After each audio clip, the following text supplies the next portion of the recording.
রাজি, কোনো আপত্তি নেই আমার।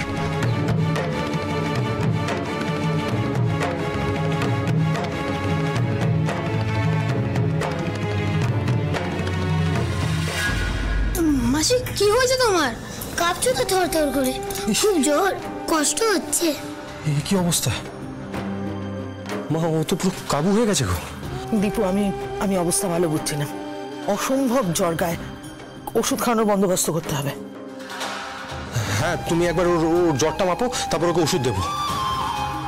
আরে বাবা, ওষুধটা খাওয়াবে কি করে? তার আগে তো কিছু খাওয়াতে হবে ওকে।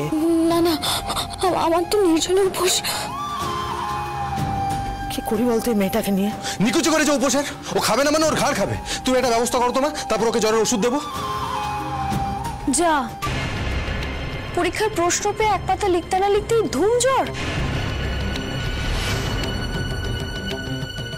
তোর এলেম বোঝা গেছে নীলা, পুজো উপোস টুপোস আর মানে কিছুই হচ্ছে না। মা, আমি কিন্তু নীলার এই বিষয়গুলো চান প্রাণ দিয়ে দেওয়ার কোনো কারণ দেখতে পাচ্ছি না, আর ওকে এই অবস্থাতে আমি দেখতেও পাচ্ছি না। দীপু, তুই এক কাজ কর না, জেঠিমার কাছে যা, গিয়ে নালিশ ঠোক, বা গুরুদেবের কাছে গিয়ে তোর জ্ঞানের এই বচন শোনা। যদি বুঝে শুনে পা ফেলতিস না, তাহলে আজকে এই সমস্যাটাই হতো না।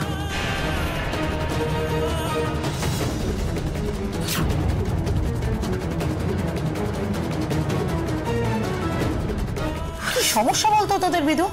হ্যাঁ, ও যেটা করছে সেটা ও নিজের সিদ্ধান্তে করছে, তারপরেও এত কথা আসে কি করে তোদের? তার উপর একটা মেয়ে এরকম ভাবে অসুস্থ, তারপরে উল্টো পাল্টা কথা শুনিয়েই যাচ্ছিস। কি ধাতুতে গড়া রে তোরা? হ্যাঁ, নিজের ছেলে মেয়ে বলতে লজ্জা লাগে।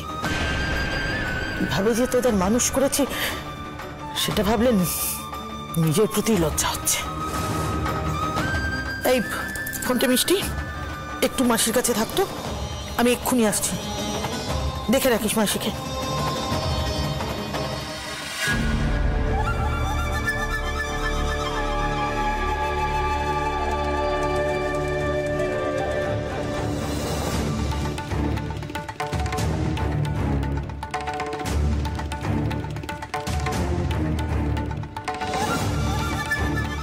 ও বাবা, চেক করছে তো, তার মানে খুবই জ্বর।